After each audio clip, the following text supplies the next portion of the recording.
بسم الله الرحمن الرحيم.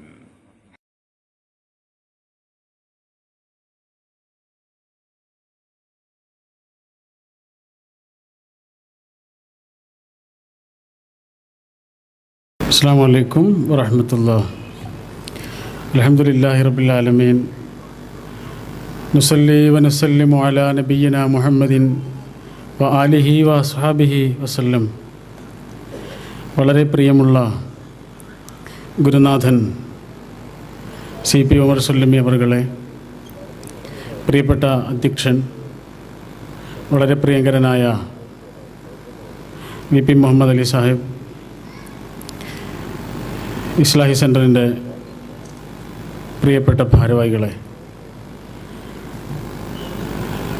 എൻ്റെ കുടുംബങ്ങളെ, നമ്മുടെ ഒരുമിച്ച് കൂടൽ ഒരു സാലിഹായ അമലായി ദയാലുവായ അള്ളാഹു സ്വീകരിക്കുമാറാകട്ടെ. ശരീരം ഈ പ്രോഗ്രാമിലായിരിക്കുമ്പോഴും നീറുന്ന മനസ്സോടുകൂടിയാണ്, ആശങ്ക നിറഞ്ഞ ഹൃദയത്തോടു കൂടിയാണ് മഹാഭൂരിപക്ഷം ആളുകളും ഇവിടെ ഒരുമിച്ച് കൂടിയിരിക്കുന്നത് എന്ന് തീർച്ചയായും അറിയാം. സ്വാഭാവികമായും ഇപ്പോൾ നമുക്ക് വേണ്ടത് നമ്മുടെ മനസ്സിനെ ശാന്തമാകുന്ന, അസ്വസ്ഥതകളിൽ നിന്ന് മനസ്സിനെ സ്വസ്ഥമാക്കുന്ന ചില കാര്യങ്ങളാണ്. അതിനുള്ള ഒരേ ഒരു മാർഗം വിശുദ്ധ ഖുർആനിൻ്റെ അമാനുഷികമായ വചനങ്ങളാണ്. കപ്പലോട്ടിക്കൊണ്ടിരിക്കുന്ന ഒരു കപ്പിത്താന് കാറ്റും മഴയും വരുമ്പോൾ ആ കാറ്റിനെയും മഴയെയും നിയന്ത്രിക്കാനോ തടഞ്ഞു നിർത്താനോ കഴിയില്ല. എന്നാൽ ആ കാറ്റിനും മഴക്കുമനുസരിച്ച് അയാളുടെ കപ്പലിനെ നിയന്ത്രിക്കാൻ കഴിയും. അയാൾ അത് ചെയ്താൽ മതി. ജീവിതത്തിൽ നമ്മൾക്ക് ഇഷ്ടമുള്ളതും ഇല്ലാത്തതുമായ പലതും സംഭവിക്കും.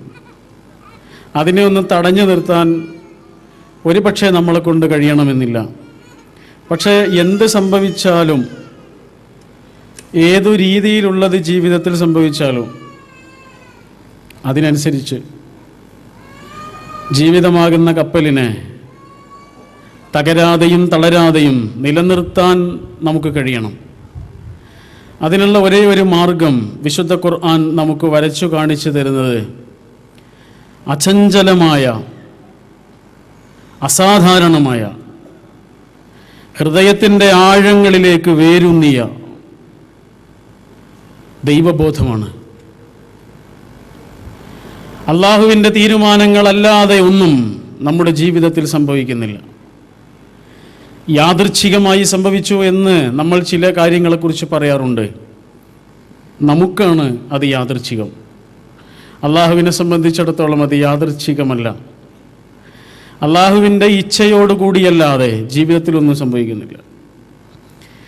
അതേസമയം ഒരു സത്യവിശ്വാസിയുടെ കാര്യത്തിൽ, ഒരു ഭക്തൻ്റെ കാര്യത്തിൽ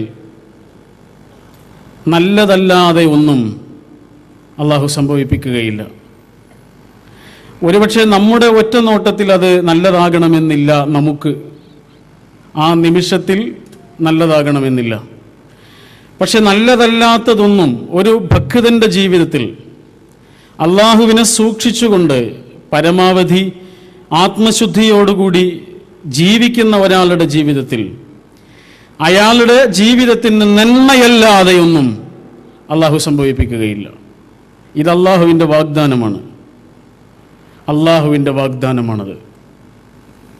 എന്താണ് അങ്ങനെ ഒരു മനസ്സ് നമ്മുടെയൊക്കെ ഉള്ളിൽ പാകപ്പെടുന്നതിനുള്ള മാർഗം എന്താണ്? ഒന്നാമതായി നമ്മുടെ ഈമാനിനെ നമ്മൾ പുനഃപരിശോധിക്കുക എന്നുള്ളതാണ്. എന്താണ് യഥാർത്ഥത്തിൽ ഈമാൻ? നമ്മൾ വിശ്വാസം എന്ന് പറയും. അത് വിശ്വാസമാണോ? നമ്മുടെ ഭാഷയിൽ അങ്ങനെ പറയുന്നു, അതല്ലാതെ മറ്റു വാക്കുകളില്ലാത്തത് കൊണ്ട് നമ്മളും അത് ഉപയോഗിക്കുന്നു. പക്ഷേ ഈമാൻ എന്ന് പറഞ്ഞാൽ വിശ്വാസമാണോ? നിങ്ങൾ ആലോചിച്ച് നോക്ക്. ഇപ്പോൾ ഇവിടെ ഒരാൾ നിന്ന് സംസാരിക്കുന്നുണ്ട് എന്നുള്ളത് വിശ്വാസമാണോ? ഉറപ്പല്ലേ? നമ്മളൊക്കെ ഇവിടെ ഇരിക്കുന്നുണ്ട് എന്നുള്ളത് വിശ്വാസമാണോ? ഉറപ്പല്ലേ അത്? നമ്മൾക്ക് ശ്വാസമുണ്ട് എന്നുള്ളത് വിശ്വാസമല്ലേ? വിശ്വാസമാണോ? അല്ല, ഉറപ്പാണ്. നമ്മൾ ഈ കാണുന്ന കാഴ്ചകളൊക്കെ വിശ്വാസമാണോ? ഉറപ്പാണോ? ഉറപ്പാണ്. അങ്ങനെയാണെങ്കിൽ നമ്മുടെ കൂടെ ഒരു അല്ലാഹു ഉണ്ട് എന്നുള്ളത് വിശ്വാസമാണോ? ഉറപ്പാണോ? അത് ഉറപ്പാണ്, വിശ്വാസമല്ല. നെഞ്ചിൽ കല്ല് കയറ്റി വെച്ച് മരുഭൂമിയിലൂടെ ആഞ്ഞു വലിക്കപ്പെട്ടപ്പോഴും ഉയർത്താവുന്നത്ര ഉച്ചത്തിൽ അല്ലാഹു അഹദ് എന്ന് ആവർത്തിച്ചു പറഞ്ഞ പാവം ബിലാൽ ബിൻ റവാഹ് റളിയല്ലാഹു അൻഹുവിന്റെ മനസ്സിലുണ്ടായിരുന്നത് വിശ്വാസമാണോ? ഉറപ്പാണോ? ഉറപ്പായിരുന്നു. മർമ്മസ്ഥാനങ്ങളിൽ മുഴുവനും കുന്തമുനകൾ കൊണ്ട് കുത്തി നോവിച്ചപ്പോഴും ലാ ഇലാഹ ഇല്ലല്ലയിൽ നിന്ന് പിന്മാറുകയില്ല എന്ന് ആവർത്തിച്ചു പറഞ്ഞ പാവം സുമയ്യ റളിയല്ലാഹു അൻഹയുടെ ഉള്ളിലുണ്ടായിരുന്നത് വിശ്വാസമാണോ? ഉറപ്പാണോ? ഉറപ്പായിരുന്നു, ഒരു സംശയവുമില്ല. ശരീരഭാഗങ്ങളിലെല്ലാം ആണി തറക്കപ്പെട്ട് കുരിശിൽ ചോരയിൽ കുളിച്ചു കിടക്കുമ്പോഴും പരിഹസിച്ച് ചിരിക്കുന്ന ശത്രുക്കളുടെ മുഖത്ത് നോക്കിയിട്ട് ലസ്തു ഉബാലി ഹൈന ഉഖ്തല മുസ്ലിമൻ അലാ അയ്യി ജംബിൻ കാന ലില്ലാഹി മസ്റഇ എന്ന് പാട്ടുപാടിയ പാവം ഖുബൈബ് ബിൻ ഖബ്ബാബ് ബിൻ അറത്ത് റളിയല്ലാഹു അൻഹുവിന്റെ മനസ്സിലുണ്ടായിരുന്നത് വിശ്വാസമാണോ? ഉറപ്പാണോ? ആ ഉറപ്പ് തന്നെയാണ് എൻ്റെ ഉള്ളിലുള്ളത് എന്ന് എൻ്റെ ഹൃദയത്തിൽ കൈവച്ചുകൊണ്ട് എനിക്ക് പറയാൻ കഴിയുന്നുണ്ടോ? നിങ്ങൾക്ക് പറയാൻ കഴിയുന്നുണ്ടോ? ഉണ്ടെങ്കിൽ നമ്മൾ അനുഭവിക്കുന്ന അസാധാരണമായ ഒരു മനഃശാന്തിയുണ്ട്. ജീവിതത്തിൽ എന്ത് സംഭവിച്ചാലും പിടിച്ചു നിൽക്കാൻ കഴിയുന്ന ഒരു ഊർജപ്രസാരണമുണ്ട് ഉള്ളിൽ നിന്ന്. നമ്മൾ അനുഭവിക്കുന്നത് ആ ഒരു ശക്തി സ്രോതസ് നമ്മൾ അനുഭവിക്കും. അല്ലാഹു റഹ്മാനാണ് എന്ന് നമ്മുടെ കണ്ണിന്റെ മുന്നിൽ നമ്മൾ അനുഭവിക്കും. അല്ലാഹ് പറയുന്നതാണ്. ഇത് പറയാനും പ്രസംഗിക്കാനുമുള്ള ഒന്നല്ല ഈമാൻ, നമ്മൾ അനുഭവിക്കാനുള്ളതാ. ജീവിതത്തിൽ നന്മയാകട്ടെ തിന്മയാകട്ടെ വരാനിരിക്കുന്ന ഏത് കാര്യങ്ങളെയും ഒരു മുഅ്മിനിന്റെ നെഞ്ചുറപ്പോടുകൂടി സ്വീകരിക്കാൻ കഴിയുന്ന ഒരവസ്ഥയിലേക്ക് നമ്മുടെ മനസ്സിനെ പാകപ്പെടുത്തണമെന്നുണ്ടെങ്കിൽ ഈമാൻ തന്നെയാണ് പുനഃപരിശോധിക്കേണ്ടത്. ഈമാൻ. ആരായിരുന്നു ഹബീബായ റസൂൽ തിരുമേനി സല്ലല്ലാഹു അലൈഹി വസല്ലം? നിങ്ങൾ ആലോചിച്ച് നോക്ക്. എന്ത് സുഖമാണ് ആ ജീവിതത്തിൽ കിട്ടിയത്? ഒരു സുഖവും കിട്ടിയിട്ടില്ല. ഒരു മനുഷ്യന്റെ സുഖങ്ങൾ, ജീവിതത്തിലെ സന്തോഷങ്ങൾ വല്ലതും കിട്ടിയിട്ടുണ്ടോ? നമ്മൾക്കൊക്കെ ഇല്ലേ കുറേ സന്തോഷങ്ങൾ? കുട്ടിക്കാലം മുതൽ നമ്മുടെ മനസ്സിൻ്റെ ഏറ്റവും വലിയ ആഹ്ലാദം എന്ന് പറഞ്ഞാൽ എന്താ? നമ്മുടെ ഉമ്മ, നമ്മുടെ ഉപ്പ. അതൊക്കെ ഒരു മനുഷ്യന്റെ ഏറ്റവും വലിയ ആശ്വാസത്തിൻ്റെ അനുഭവമാണ്. പ്രിയപ്പെട്ട മുഹമ്മദ് അലി സാഹിബ് ഒരിക്കൽ ഒരു പ്രസംഗത്തിൽ പറയുണ്ടായി, നമ്മുടെ ഉപ്പയും ഉമ്മയും ജീവിച്ചിരിക്കുന്ന കാലമാണ് നമ്മുടെ ജീവിതത്തിലെ ഏറ്റവും നല്ല കാലമെന്ന്. ഉമ്മ അസ്സലാമു അലൈക്കും എന്ന് പറഞ്ഞിട്ട് വീട്ടിലേക്ക് കയറി ചെല്ലുന്നൊരു രംഗമുണ്ട്. മനാഫ് മാഷ് അതിനെക്കുറിച്ച് എഴുതിയിട്ടുണ്ട്. അതൊരു സൗഭാഗ്യമല്ലേ? ഉമ്മ അസ്സലാമു അലൈക്കും എന്ന് പറഞ്ഞിട്ട് വീട്ടിലേക്ക് കയറി ചെല്ലാൻ കഴിയാത്ത ആളുകൾ ഇവിടെ ഇരിക്കുന്നില്ലേ? ജീവിതത്തിൽ ഉമ്മയുടെ മുഖമൊന്ന് കാണാത്ത ആളുകൾ ഇവിടെ ഇരിക്കുന്നില്ലേ? ഉമ്മയുടെ സ്നേഹവും താരാട്ടും തലോടലും ലഭിക്കാത്ത ആളുകൾ ഇവിടെ ഇരിക്കുന്നില്ലേ? അവർക്കറിയാം അതിൻ്റെ വിഷമം എന്നുള്ളത്. അങ്ങനെയാണെങ്കിൽ ഉമ്മ എന്നുള്ള ഒരു സാന്ത്വനം അള്ളാഹിൻ്റെ റസൂലിന് കിട്ടിയിട്ടില്ല സ്വല്ലല്ലാഹു അലൈഹി വസല്ലം. അത് കിട്ടിയത് മനസ്സിലായ തുടങ്ങിയപ്പോഴേക്കും അത് നഷ്ടപ്പെട്ടു. പിന്നെ വാപ്പ, ഉപ്പയുടെ സ്നേഹവും ഉപ്പയുടെ തലോടലും ഉപ്പയുടെ നിർദ്ദേശങ്ങളും ഉപ്പയുടെ ശകാരവും ഉപ്പയുടെ വഴികാട്ടലും നമ്മുടെ ജീവിതത്തിലെ ഒരിക്കലും കെട്ടുപോകാത്ത വെളിച്ചമായി നമ്മുടെ കാൽ വഴികളുടെ മുന്നിലുണ്ട്. ഉപ്പ പറഞ്ഞു തന്ന വാക്കുകൾ അതായിരുന്നു ശരിയെന്ന് പിന്നീട് നമുക്ക് മനസ്സിലായിട്ടുണ്ട്.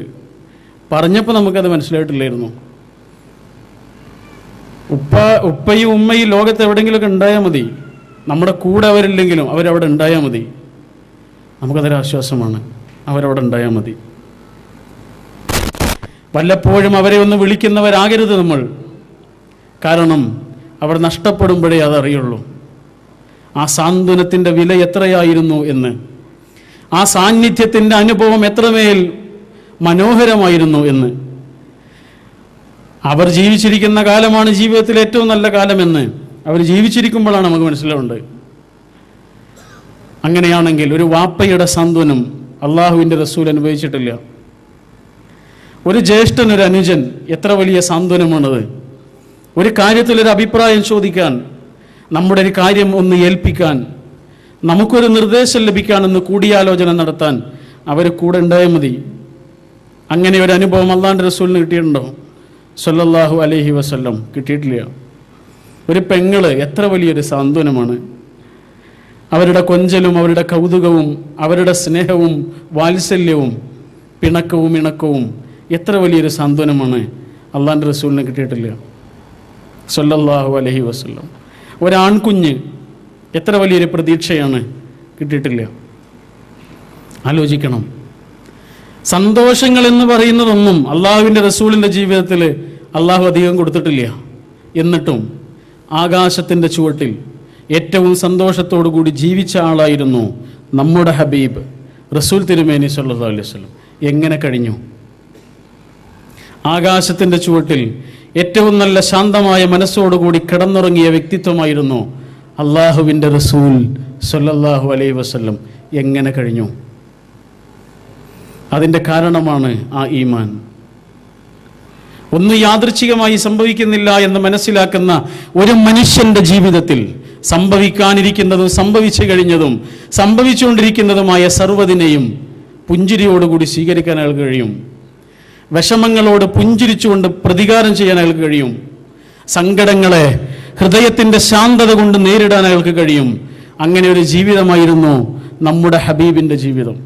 മഖാമു ഇബ്രാഹിമിൻ്റെ അരികിൽ വെച്ചിട്ട് നിസ്കരിക്കുമ്പോഴെല്ലാം അള്ളാഹുവിൻ്റെ റസൂൽ പ്രാർത്ഥിക്കാറുണ്ടായിരുന്നൊരു പ്രാർത്ഥനയുണ്ട്. ആ പ്രാർത്ഥനയിലെല്ലാം ഉണ്ട്. റസൂൽ തിരുമേനിയുടെ ജീവിത വീക്ഷണം ആ പ്രാർത്ഥനയിൽ ഉള്ളടങ്ങിയിട്ടുണ്ട്. ആ പ്രാർത്ഥന ഇങ്ങനെയാണ്.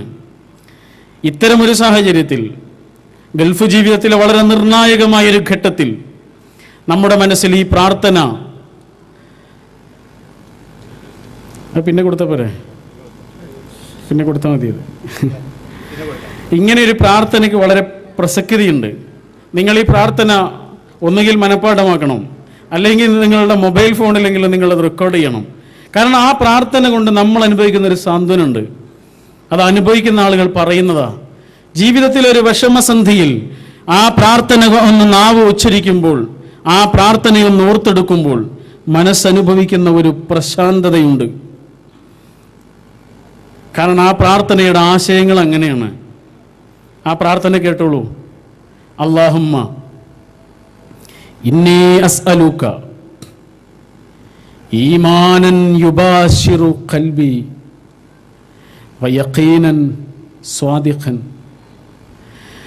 ഹത്താ അഅലമ അന്നഹു ലൻ യുസീബനി ഇല്ലാ മാ കതബത ലി വരിദൻ ബിമാ ഖസ്സമത ലി വരിദൻ ബിമാ ഖസ്സമത ലി. അല്ലാഹുമ്മ, അല്ലാഹുവേ, ഇന്നി അസ്അലുക, ഞാൻ നിന്നോട് യാചിക്കുന്നു, ഈമാനൻ, എനിക്ക് ഈമാൻ തരയണമേ എന്ന്. എങ്ങനെയുള്ള ഈമാൻ? ആ ഈമാനിന് 3 ഗുണങ്ങൾ പറയുകയാണ് റസൂലുള്ളാഹ്. 3 ഗുണങ്ങൾ. ഈ 3 ഗുണങ്ങൾ ഉണ്ടാകുമ്പോഴേ അത് യഥാർത്ഥത്തിലുള്ള ഈമാൻ ആകുന്നുള്ളൂ.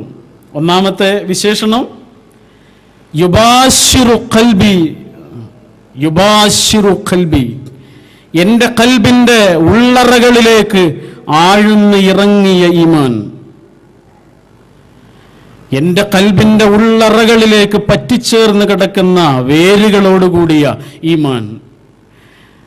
ഒരു കാറ്റ് വരുമ്പോഴേക്കൊരു മരം പുഴങ്ങി വീഴാതിരിക്കാനുള്ള കാരണം എന്താ? ഒരുപാട് ഇലകൾ ഉണ്ടായതുകൊണ്ടല്ല, ഒരുപാട് ചില്ലകൾ ഉണ്ടായതുകൊണ്ടല്ലല്ലോ, ഒരുപാട് വേരുകൾ ഉണ്ടായതുകൊണ്ടാ.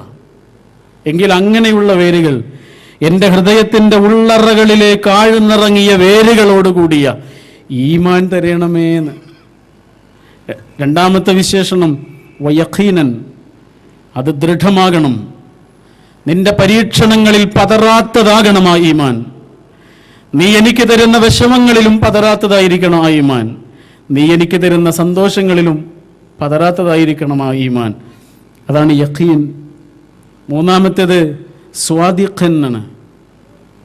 സത്യസന്ധമാണോ? ഒറ്റക്കാകുമ്പോഴത് വേണം, കൂട്ടത്തിലാകുമ്പോഴത് വേണം. എൻ്റെ സ്വകാര്യതകളെപ്പോലെ ശുദ്ധീകരിക്കുന്ന തരത്തിലുള്ളതാകണം ആ ഈമാൻ. ലോകത്തൊരു മനുഷ്യനും അത് കാണുന്നില്ലെങ്കിലും, ലോകത്തിലൊരു മനുഷ്യനും തിരുത്താനോ അംഗീകരിക്കാനോ അഭിനന്ദിക്കാനോ ഇല്ലാതിരിക്കുമ്പോഴും എൻ്റെ ഈമാൻ എന്നെ സ്വാധീനിക്കണം. അതാണ് സ്വാദിഖ്. എപ്പോഴും ഒരു ചോയ്സിൻ്റെ മുമ്പിലാണ് നമ്മുടെ ജീവിതം.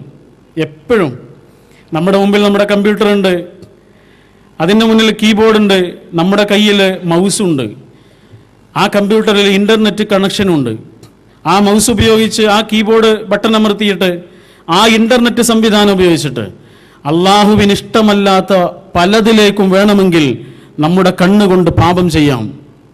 എന്നാൽ അതേ മൗസ് ഉപയോഗിച്ച്, അതേ കീബോർഡ് ഉപയോഗിച്ച്, അതേ ഇൻ്റർനെറ്റ് സംവിധാനം ഉപയോഗിച്ചിട്ട് അള്ളാഹുവിൻ്റെ റഹ്മത്തും അള്ളാഹുവിൻ്റെ അനുഗ്രഹങ്ങളും അള്ളാഹുവിൻ്റെ പ്രീതിയും ഇഷ്ടവും നമ്മുടെ മേൽ കോരിച്ചൊരിയുന്ന വിധത്തിലുള്ള പ്രവർത്തനങ്ങളും ചെയ്യാം. ഇതൊരു ചോയ്സാണ്. ഈ ചോയ്സ് ഇല്ലാത്ത ഒരു രംഗവും നമ്മുടെ ജീവിതത്തിലില്ല. അള്ളാഹുവിൻ്റെ പ്രീതി സമ്പാദിക്കാനോ അള്ളാഹുവിൻ്റെ അപ്രീതി സമ്പാദിക്കാനും പറ്റുന്ന തരത്തിലുള്ള ചോയ്സുകളുടെ നടുവിലാണ് നമ്മുടെ ജീവിതം.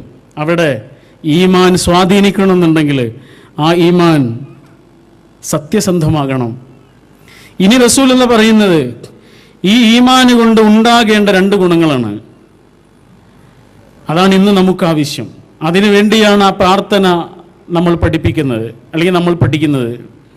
റസൂൽ പറയാ, ഹത്താ ഉലമ, ഇങ്ങനെയൊരു ഈമാൻ എനിക്ക് ആവശ്യമുള്ളതിൻ്റെ കാരണം ഹത്താ ഉലമ, എനിക്ക് മനസ്സിലാകണം. ലൻ യുസീബനി ഇല്ലാ മാ കതബത ലി, പടച്ചവനെ എൻ്റെ ജീവിതത്തിൽ എന്ത് സംഭവിച്ചാലും അത് നിന്റെ തീരുമാനമാണെന്ന് എനിക്ക് മനസ്സിലാവണം. എൻ്റെ ജീവിതത്തിൽ എന്ത് സംഭവിച്ചാൽ, ഇഷ്ടമുള്ളതാകട്ടെ ഇഷ്ടമില്ലാത്തതാകട്ടെ, എന്നെ സങ്കടപ്പെടുത്തുന്നതാകട്ടെ സന്തോഷിപ്പിക്കുന്നതാകട്ടെ, അള്ളാഹുവേ അത് നിന്റെ തീരുമാനമാണ് എന്ന് എനിക്ക് മനസ്സിലാവണം. വേറെ ആർക്കോ വേണ്ടി അള്ളാഹു നിശ്ചയിച്ചിട്ട് അറിയാതെ എനിക്ക് കിട്ടിയതല്ലത്, അത് എനിക്ക് വേണ്ടി അള്ളാഹ് നിശ്ചയിച്ചതാ എന്നെനിക്ക് മനസ്സിലാവണമെന്ന്. വരിളൻ ബിമാ ഖസ്സംത ലി, പടച്ചവനെ നീ എനിക്ക് തരാൻ ഉദ്ദേശിച്ചൊരു കാര്യമുണ്ട്. അതെത്ര കുറച്ചാണെങ്കിലും, എത്ര പരിമിതമാണെങ്കിലും, എത്ര കുറവാണെങ്കിലും, അത് എൻ്റെ തൊട്ടടുത്തുള്ളവനേക്കാൾ കുറവായിരിക്കാം, എൻ്റെ കൂടെ ജീവിക്കുന്നവനേക്കാൾ കുറവായിരിക്കാം, എൻ്റെ അപ്പുറത്ത് താമസിക്കുന്നവനേക്കാൾ കുറവായിരിക്കാം, എൻ്റെ ജ്യേഷ്ഠനേക്കാൾ കുറവായിരിക്കാം. അള്ളാഹുവേ, എനിക്ക് നീ വിഭവമായി തന്ന ഒരു സംഗതിയുണ്ട്. അത് സമ്പത്തിൻ്റെ കാര്യത്തിലാകട്ടെ, ആരോഗ്യത്തിൻ്റെ കാര്യത്തിലാകട്ടെ, ജീവിത വിഭവങ്ങളുടെ കാര്യത്തിലാകട്ടെ, പടച്ചവനെ അതിലെനിക്കൊരു സംതൃപ്തി ഉണ്ടാക്കി തരണേ. അതാണ് വരിളൻ ബിമാ ഖസ്സംത ലി, വരിളൻ ബിമാ ഖസ്സംത ലി.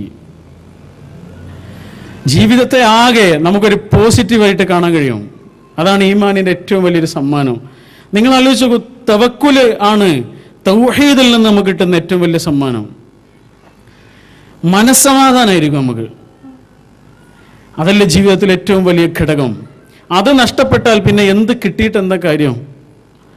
അള്ളാഹുവിൻ്റെ അടുത്ത് നിന്ന് കിട്ടുന്ന ഏറ്റവും വലിയ സമ്മാനമാണ് തവക്കുല് കൊണ്ട് നമ്മുടെ മനസ്സ് ശാന്തമാകുന്നൊരു അന്തരീക്ഷം. ജീവിതത്തിൽ നേരിടുന്ന ഓരോ കാര്യത്തെയും പോസിറ്റീവായിട്ട് കാണാൻ കഴിയും നമുക്ക്. ഒരു കുതിര കിണറ്റിൽ വീണ കഥ പറയാറുണ്ട്. കുറച്ച് പ്രായമായൊരു കുതിരയാണ്, അത് കിണറ്റിൽ വീണുപോയി. അപ്പം അതിൻ്റെ ഉടമസ്ഥൻ ആലോചിക്കണം ഇനി എന്ത് ചെയ്യണം. ആ കുതിരയെ കിണറ്റിൽ നിന്ന് പുറത്തെടുക്കാൻ വേണ്ടിയിട്ട് കുറേ പൈസ ചിലവാക്കണം. അതിലേറെ നല്ലത് ആ പൈസ കൊണ്ട് വേറൊരു കുതിരയെ വാങ്ങുന്നതാണ്. ഇനി പുതിയൊരു കുതിരയെ വാങ്ങിയിട്ട് അതും ഈ കിണറ്റിൽ വീണുപോയാലോ? അതുകൊണ്ട് ഈ കിണർ മണ്ണിട്ട് മൂടാം. അതിൽ വീണുപോയ കുതിര ചാവുകയും ചെയ്യും, കിണർ മൂടുകയും ചെയ്യും. അങ്ങനെ മണ്ണിടാൻ തുടങ്ങാണ്. മണ്ണ് വന്നിങ്ങനെ വീഴുമ്പോൾ ഈ കുതിര കരയുന്നുണ്ട്, ആർത്ത് കരയുന്നുണ്ട്. വീണ്ടും മണ്ണിടുമ്പോൾ വീണ്ടും കരയുന്നുണ്ട്. ആ കരച്ചിൽ പതുക്കെ പതുക്കെ നേർത്തു വന്നു. പിന്നെ കരച്ചിൽ കേൾക്കുന്നില്ല. മണ്ണ് ഓരോ കൊട്ടയായിട്ട് ആ കിണറ്റിലേക്ക് ഇങ്ങനെ എറിയുന്നു. ഏകദേശം ആ കിണർ മണ്ണുകൊണ്ട് മൂടാനായ സമയത്ത് ആ കുതിര കിണറ്റിൽ നിന്ന് പുറത്തേക്ക് ചാടുന്നു. എന്താ സംഭവിച്ചത്? ഓരോ കൊട്ട മണ്ണ് വന്ന് വീഴുമ്പോഴും കുതിര ചെയ്യുന്നത് ആ മണ്ണിൻ്റെ പുറത്ത് പോയിട്ട് നിൽക്കുകയാണ്, മണ്ണിൽ ചവിട്ടി നിൽക്കുകയാണ്. പിന്നെയും മണ്ണ് വന്ന് വീഴുമ്പോൾ പിന്നെയും ചവിട്ടി നിൽക്കുകയാണ്, പിന്നെയും മണ്ണ് വന്ന് വീഴുമ്പോൾ പിന്നെയും ചവിട്ടി നിൽക്കുക. ഇതാണ് പോസിറ്റീവായ ഒരു സമീപനം. വേണമെങ്കിൽ അതിൽ കിടന്നിട്ട് ചാകരുന്നു, മരിക്കരുന്നു, അതൊരു തീരുമാനമാണ്. ഇത് വേറൊരു തീരുമാനമാണ്. നമ്മളെങ്ങനെയാണ് നമ്മുടെ ജീവിതത്തിലെ കാഴ്ചകളെ ഏതു വിധത്തിലാണ് സമീപിക്കുന്നത് നമ്മൾ ആലോചിച്ചാൽ മതി. സങ്കടങ്ങളാണ് ജീവിതത്തിലെ അനുഭവങ്ങൾ, സന്തോഷങ്ങളൊരു അനുഭവം എന്നല്ല. ഇവിടെ കൂടിയിരിക്കുന്ന ഓരോ ആളുകളോട് ഇപ്പോൾ നമ്മൾ ചോദിക്കുകയാണ്, ആരെങ്കിലും ചോദിക്കുകയാണ്, നിങ്ങളുടെ ജീവിതത്തിൽ അനുഭവിച്ച ഏറ്റവും വലിയ സന്തോഷം ഏതാണ് എന്ന് ചോദിച്ചാൽ നമുക്ക് പറയാൻ കുറച്ച് പ്രയാസമായിരിക്കും. ആലോചിച്ചിങ്ങനെ എത്തൂല അത്. കാരണം സന്തോഷങ്ങളൊക്കെ കുറച്ച് നേരത്തേക്കുള്ളതായിരുന്നു. എന്നാൽ ജീവിതത്തിന് അനുഭവിച്ച ഏറ്റവും വലിയ പ്രതിസന്ധി ഏതാണ് എന്ന് ചോദിക്കുമ്പോൾ പെട്ടെന്ന് പറയാൻ കഴിയും നമുക്ക്. കാരണം എന്താ? ജീവിതത്തിൽ അനുഭവിച്ച സങ്കടങ്ങളാണ് നമ്മളാക്കിയത്. സന്തോഷങ്ങളൊരു അനുഭവമൊന്നുമല്ല, സങ്കടമാണ് ഏറ്റവും വലിയ അനുഭവമെന്ന് സങ്കടപ്പെട്ടവർക്കൊക്കെ അറിയാം. അതാണ്, സങ്കടപ്പെടാത്തവർക്ക് അറിയില്ല. സങ്കടപ്പെടാത്തവർക്ക് ചെറിയ സങ്കടങ്ങളിൽ പോലും മനസ്സ് തകരും. എന്നാൽ സങ്കടപ്പെട്ട് വളർന്നവർക്ക് വിഷമങ്ങൾ അനുഭവിച്ച ജീവിത സാഹചര്യങ്ങളോട് മല്ലിട്ട് വളർന്നു വന്നവർക്ക് അതിലേറെ വലുതിനെയും നേരിടാൻ കഴിയും. അബൂതാലിബിൻ്റെ ഉടമസ്ഥതയിലുള്ള ഒരു കുന്നിൻ്റെ ചെരുവിൽ അള്ളാഹുവിൻ്റെ റസൂലും സ്വല്ലല്ലാഹു അലൈഹി വസല്ലം അവിടുത്തെ സ്വഹാബികളും 2 വർഷമാണ് ജീവിച്ചത്. കേട്ടിട്ടില്ലേ? 2 വർഷമാണ് ജീവിച്ചത്. ഒരു മുന്നൊരുക്കവും ഇല്ലാതെയാണ് അവരുടെ അങ്ങോട്ട് പോയത്. ഒരു നേരത്തെ അന്നം പോലും അവർ കയ്യിൽ കരുതിയിട്ടില്ല. വിശപ്പ് കൊണ്ട്, ദാഹം കൊണ്ട്, ക്ഷീണം കൊണ്ട് ചുണ്ട് പറ്റി വരണ്ടവർ, കവിളൊട്ടിയവർ, ശരീരം ശോഷിച്ചവർ. അവർ പറയുന്നുണ്ട്, കയ്യിലുള്ള ചാട്ടവാർ വെള്ളത്തിൽ മുക്കിയിട്ട് ഞങ്ങൾ കടിച്ചു നോക്കി, അതൊന്ന് തിന്നാൻ കഴിയുമോ എന്നറിയാൻ വിശപ്പ് കൊണ്ട്. എന്തിനാണ് അങ്ങനെ ഒരു സാഹചര്യം അല്ലാഹു കൊടുത്തത്? തീയിൽ കുരുക്കുകയായിരുന്നു അവരിന് വെയിലത്ത് വാടൂല. അതിലേറെ വലിയ പ്രതിസന്ധികളുടെ പെരുമഴ വന്നു വീണപ്പോഴും അതിൽ തകരാത്ത കരുത്തുള്ളവരാക്കി അവരെ മാറ്റിയത് ശഅബ് അബീ ത്വാലിബിന്റെ ആ കുന്നിൻ ചെരുവിൽ അവരനുഭവിച്ച ആദ്യകാല പീഡനങ്ങളായിരുന്നു. മനസ്സ് പാകപ്പെടുകയായിരുന്നു. അതിനാണ് അള്ളാഹു കൊടുത്തത്. അള്ളാഹു ഒന്നും വെറുതെ തരൂലല്ലോ, അള്ളാഹുക്ക് ഉദ്ദേശ്യങ്ങളുണ്ട്. ഒരു സത്യവിശ്വാസിയുടെ കാര്യത്തിൽ, ഒരു ഭക്തനായ ആളുടെ കാര്യത്തിൽ അള്ളാഹ് എന്താണോ വിധിക്കുന്നത് അത് നന്മയായിരിക്കും, നന്മ മാത്രമേ ആകൂ. അപ്പോൾ സങ്കടങ്ങളോട് നമ്മുടെ സമീപനങ്ങൾ അങ്ങനെ ആയിരിക്കണം. ഇന്നുള്ള സന്തോഷം ഒരുപക്ഷെ നാളെ ഉണ്ടാകണമെന്നില്ല. ഇന്നലെ ഉള്ള ദുഃഖം ഇന്നില്ലല്ലോ. ഇന്നുള്ള സന്തോഷം ഒരുപക്ഷെ നാളെ ഉണ്ടാകണമെന്നില്ല. എങ്ങനെയാണ് ജീവിതത്തിൽ നേരിടുന്ന പ്രതിസന്ധികളെങ്കിലും അതിനെ നെഞ്ചൂക്കോടുകൂടി നേരിടാൻ നമുക്ക് നമ്മുടെ ഈമാൻ തന്നെയാണ് കരുത്ത്. സങ്കടങ്ങൾ അനുഭവിച്ചവരെ വല്ലതൊക്കെ ആയിട്ടുള്ളൂ. നിങ്ങൾ കേട്ടിട്ടില്ലേ? 1809 ജനിച്ച ഒരാളുണ്ട്. 1809 ജനിച്ച് കുറച്ച് വർഷങ്ങൾ കഴിഞ്ഞപ്പോഴേക്ക് 6 or 7 വയസ്സായപ്പോഴേക്ക് അമ്മ മരിച്ചുപോയി. ഭക്ഷണത്തിൽ വിഷാംശം അടങ്ങിയിട്ട് അത് കഴിച്ചതോടുകൂടി അമ്മ മരിച്ചുപോയി. അമ്മയില്ലാത്ത ജീവിതം. പിന്നെ ഒരു ജ്യേഷ്ഠനും ഒരു അനുജത്തിയാണുള്ളത്. അവരും 3-4 വർഷങ്ങളുടെ ഇടയിൽ മരിച്ചുപോയി. അച്ഛനൊരു ധൂർത്തനായിരുന്നു. അതുകൊണ്ട് അവരുടെ ഒരു ഉടമസ്ഥതയിലുള്ള ഫാം തൊലഞ്ഞുപോയി, നഷ്ടക്കച്ചവടമായി പോയി. അത് അച്ഛൻ്റെ അലസ ജീവിതം കൊണ്ട് സാമ്പത്തികമായ വലിയ ഞെരുക്കങ്ങൾ ഉണ്ടായി. അതു കാരണം അവർ ആ ജന്മനാട്ടിൽ നിന്ന് മറ്റൊരു സ്ഥലത്തേക്ക് മാറി താമസിച്ചു. കെൻഡഗി എന്നാണ് ആ സ്ഥലത്തിൻ്റെ പേര്. കെൻഡഗി ഫ്രൈഡ് ചിക്കൻ എന്ന് നമ്മൾ കേട്ടിട്ടുണ്ടാവും. ആ സ്ഥലത്തേക്ക് അവർ മാറി താമസിച്ചു. അങ്ങനെ അച്ഛൻ വേറൊരു കല്യാണം കഴിച്ചു. നാൻസി എന്നാണ് ആ സ്ത്രീയുടെ പേര്. ആ സ്ത്രീയാണ് ആദ്യമായി ഈ കുട്ടിയുടെ ജീവിതത്തിൽ പുസ്തകങ്ങൾ കാണിച്ചു കൊടുത്തത്. 5 പുസ്തകങ്ങളുമായിട്ടാണ് ആ സ്ത്രീ ഈ വീട്ടിലേക്ക് വന്നു കയറിയത്. പുസ്തകങ്ങൾ വായിക്കുന്ന നല്ല ഗുണമുണ്ടായതുകൊണ്ട് ആ സ്ത്രീയുടെ ജീവിത വീക്ഷണത്തിലും വലിയ മാറ്റങ്ങളുണ്ടായിരുന്നു. രണ്ടാനമ്മമാരുടെ ഒരുപാട് കഥകൾ നമ്മൾ കേട്ടിട്ടുണ്ട്. പക്ഷേ ഈ രണ്ടാനമ്മ വേറൊരമ്മയായിരുന്നു. ഈ കുട്ടിയെ വായിക്കാൻ പ്രേരിപ്പിച്ചു, അക്ഷരം പഠിക്കാൻ പ്രേരിപ്പിച്ചു. സ്കൂളിലേക്ക് പോകണം എന്നറിഞ്ഞപ്പോൾ അതിന് പറഞ്ഞയച്ചു. അച്ഛൻ പണം കൊടുക്കൂല എന്ന് പറഞ്ഞപ്പോൾ ഈ സ്ത്രീ ഒരാടിനെ വാങ്ങി അതിൻ്റെ പാല് കറന്ന് അത് വിറ്റിട്ട് കിട്ടിയ കാശ് കൊണ്ട് ഈ കുട്ടിയെ പഠിപ്പിച്ചു.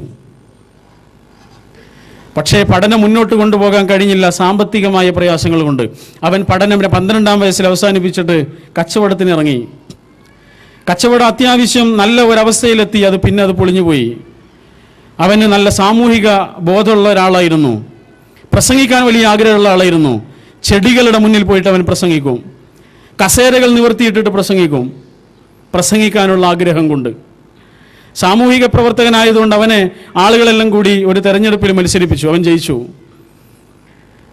പിന്നെയും കച്ചവടത്തിലേക്ക് ചെന്നു, പൊളിഞ്ഞു. വീണ്ടും കച്ചവടം നടത്തി, അതും പൊളിഞ്ഞുപോയി. അവന് വല്ലാത്ത അസുഖങ്ങൾ വന്നു. ക്ഷയരോഗം പോലെ ശരീരത്തെ വിറപ്പിക്കുന്ന തരത്തിലുള്ള അസുഖം അവന് പിടികൂടി. ആ അസുഖത്തിൽ നിന്ന് അവൻ കരകയറി. പിന്നെയും ഒരു തെരഞ്ഞെടുപ്പിൽ മത്സരിച്ചു, പരാജയപ്പെട്ടു. വീണ്ടും തെരഞ്ഞെടുപ്പിൽ മത്സരിച്ചു, പരാജയപ്പെട്ടു. 1861 അമേരിക്കയിലെ പ്രസിഡന്റ് തെരഞ്ഞെടുപ്പിൽ അവൻ മത്സരിച്ചു. അവൻ വിജയിച്ചു. അമേരിക്കയുടെ ചരിത്രത്തിലെ ഇതിഹാസ വ്യക്തിത്വമായ എബ്രഹാം ലിങ്കന്റെ ചരിത്രമാണിത്. കെൻഡക്കിയിൽ താമസിക്കുന്ന കാലത്ത് അടിമച്ചന്ത കണ്ടിരുന്നു ആ കുട്ടി. അടിമകൾ അനുഭവിക്കുന്ന പീഡനങ്ങൾ കണ്ട അവൻ അന്ന് തീരുമാനിച്ചു അടിമകളുടെ മോചനത്തിന് വേണ്ടി വല്ലതും ചെയ്യണമെന്ന്. അമേരിക്കൻ പ്രസിഡന്റായ ഉടനെ അദ്ദേഹം എടുത്ത തീരുമാനങ്ങളിൽ ഒന്ന് അടിമത്തം നിരോധിക്കുകയായിരുന്നു. 1865 മാർച്ച് 20 ഒരു നാടകം കണ്ടുകൊണ്ടിരിക്കുന്നതിനിടയിൽ നാടകത്തിലെ ഒരു നടൻ, ഇദ്ദേഹത്തിൻ്റെ എതിർപക്ഷത്തുള്ള ഒരു നടൻ അദ്ദേഹത്തെ വെടിവെച്ച് കൊല്ലുകയാണ് ഉണ്ടായത്. ആ ഇതിഹാസം അവിടെ അവസാനിപ്പിച്ചു. അദ്ദേഹത്തിൻ്റെ ഓരോ വാക്കുകളും നിങ്ങൾ ശ്രദ്ധിച്ചു നോക്കൂ. എബ്രഹാം ലിങ്കന്റെ വാക്കുകൾ ഓരോന്നും ഓരോ ആപ്തവാക്യങ്ങളാണ്. ജീവിതാനുഭവങ്ങളുടെ കരുത്തുള്ള ഒരു വ്യക്തിയുടെ വാക്കുകളാണത്. ആ വാക്കിന് മൂർച്ച കൂടും, ആ വാക്കിന് ജീവിതാനുഭവങ്ങളുടെ തിളക്കമുണ്ടാവും. കോട്ടയം ജില്ലയിലെ ഒരു സാധാരണ സ്കൂളിൽ പഠിച്ചുകൊണ്ടിരുന്ന ഒരു കുട്ടിയുടെ കഥയുണ്ട്. കുട്ടൻ എന്നാണ് ആ കുട്ടിയുടെ ഓമന പേര്. തീരെ പഠിക്കാത്തൊരു കുട്ടി, എന്നാൽ ബുദ്ധിമാനായൊരു കുട്ടി. പഠിക്കാത്തതിൻ്റെ കാരണം അവൻ്റെ കയ്യിൽ പുസ്തകങ്ങളില്ല. അവന് വളരെ പ്രിയപ്പെട്ട ഒരു സുഹൃത്തുണ്ട്. സുഹൃത്തിൻ്റെ പേര് ബാബു എന്നാണ്. നിങ്ങൾ കേട്ടിട്ടുണ്ടാവും. ആ ബാബുവിനോട് ഒരു ദിവസം കുട്ടൻ ചോദിക്കുകയാണ്, ബാബു, നിന്റെ വീട് വലിയ വീടാണ് എന്ന് നീ പറയുന്നുണ്ടല്ലോ, നിന്റെ വീടൊന്ന് കാണാൻ എനിക്കൊരു വലിയ ആഗ്രഹമുണ്ട്, എന്നെ കൊണ്ടുപോകുമെന്ന് ചോദിച്ചു. ബാബു പറഞ്ഞു, വേണ്ട, എൻ്റെ അച്ഛനും അമ്മയ്ക്കും നിന്നെ കണ്ട ഇഷ്ടപ്പെടില്ല. ഒരു ഹരിജൻ വിഭാഗത്തിൽപ്പെട്ട കുട്ടിയാണ് ഇവൻ, കുട്ടൻ. അച്ഛനും അമ്മ ഇല്ലാത്തൊരു ദിവസം നിന്നെ കൊണ്ടുപോകാന്ന് പറഞ്ഞ് അച്ഛനും അമ്മ ഇല്ലാത്തൊരു ദിവസം കുട്ടനെയും കൊണ്ട് ബാബു വീട് കാണാൻ പോയി. ബാബുവിൻ്റെ വീട് കണ്ടപ്പോൾ കുട്ടനാകെ അതിശയിച്ചു പോയി. ഇങ്ങനെ ഒരു വീട് അവൻ ഇതുവരെ കണ്ടിട്ടില്ല. പക്ഷെ ആ വീടിൻ്റെ കാഴ്ചകളോ വീട്ടിലെ കൗതുകങ്ങളോ ആയിരുന്നില്ല ആ കുട്ടൻ്റെ മനസ്സിൽ ഉടക്കി നിന്നത്. മറിച്ച് ആ വീടിൻ്റെ മുറ്റത്തുള്ള ഒരു പട്ടിക്കൂട്ടിൽ ഉറങ്ങുന്ന പട്ടിക്കുഞ്ഞിൻ്റെ മുന്നിൽ വെച്ചിരിക്കുന്ന ഭക്ഷണമാണ് അവൻ്റെ മനസ്സിനെ അതിശയിപ്പിച്ചത്. അവൻ്റെ വീട്ടിൽ ഓണത്തിന് പോലും അങ്ങനെ ഒരു ഭക്ഷണം കണ്ടിട്ടില്ല. അത്ര നല്ല ഭക്ഷണമാണ് ബാബുവിൻ്റെ വീട്ടിലെ പട്ടിക്കുഞ്ഞ് പോലും കഴിക്കുന്നത്. 2 കുട്ടികൾ സ്കൂളിലേക്ക് മടങ്ങിച്ചെന്നു. അന്ന് ഇൻസ്പെക്ഷന് വേണ്ടിയിട്ടൊരു അധ്യാപിക വന്നിട്ടുണ്ട്. ആ അധ്യാപിക ഓരോ കുട്ടിയോടും ചോദിക്കുകയാണ്, മോനെ, നിനക്ക് ജീവിതത്തിൽ എന്താകണമെന്നാണ് ആഗ്രഹം? ഓരോ കുട്ടിയും ഡോക്ടറാവണം, എഞ്ചിനീയർ ആവണം, മാഷാവണം, ടീച്ചറാവണം. കുട്ടനോട് ചോദിച്ചപ്പോൾ കുട്ടൻ പറഞ്ഞു, എനിക്ക് ബാബുവിൻ്റെ വീട്ടിലെ പട്ടിക്കുട്ടിയാവണം. എന്താണ് പറഞ്ഞത്? ടീച്ചർക്ക് വല്ലാത്തൊരു വിഷമം ഇത് കേട്ടപ്പോൾ. ടീച്ചർ ആ കാരണങ്ങളൊക്കെ അന്വേഷിച്ചു. ഇവന് പഠിക്കണമെന്ന് മോഹൻ, പക്ഷേ അവന് കഴിയുന്നില്ല, പുസ്തകങ്ങളില്ലെന്ന് പറഞ്ഞു. ടീച്ചർ പുസ്തകം വാങ്ങിക്കൊടുത്തു. അവൻ പഠിക്കാൻ തുടങ്ങി. എല്ലാ സപ്പോർട്ടും ഈ ടീച്ചർ കൊടുക്കുന്നു. അവൻ 8ാം ക്ലാസ്സിൽ നിന്ന് അത്യാവശ്യം നല്ല മാർക്കോട് കൂടി ജയിച്ചു.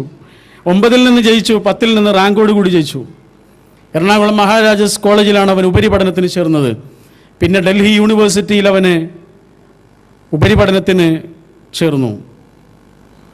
ഒരു ഗ്രാൻഡോട് കൂടി ലണ്ടനിൽ പഠിക്കാൻ പോയി.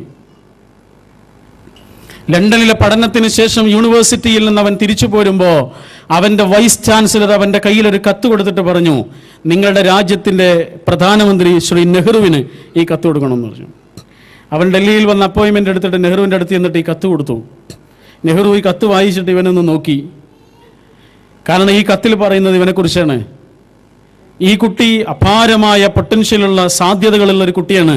അതുകൊണ്ട് ഇവനെ ഏതെങ്കിലും ഒരു കോളേജിലെ മാഷായിട്ട് നിങ്ങൾ വിടരുത്, രാജ്യത്തിന് വേണ്ടി ഉപയോഗിക്കണം എന്നാണ് ആ കത്തിൽ പറയുന്നത്. നെഹ്റു അവനോട് പോകാൻ പറഞ്ഞ് അവൻ നാട്ടിലേക്ക് വന്നു. ഒരു കോളേജിൽ അധ്യാപകനായി. കുറച്ചു കാലം കഴിഞ്ഞപ്പോൾ അവനൊരു കത്ത് വന്നു. ഡൽഹിയിലെ പ്രൈം മിനിസ്റ്ററുടെ ഓഫീസിൽ നിന്നാണ് കത്ത്. കത്ത് പൊളിച്ചു നോക്കുമ്പോൾ കാണുന്നത് ഡൽഹിയിലേക്ക് ചെല്ലാൻ പറഞ്ഞു. ഡൽഹിയിലേക്ക് ചെന്നു. നെഹ്റു അവനോട് പറഞ്ഞു, നീ ബർമ്മയിലെ അംബാസഡർ ആവണമെന്ന് പറഞ്ഞു. ബർമയിൽ ഇന്ത്യയുടെ പ്രതിനിധിയായി അവനെത്തി.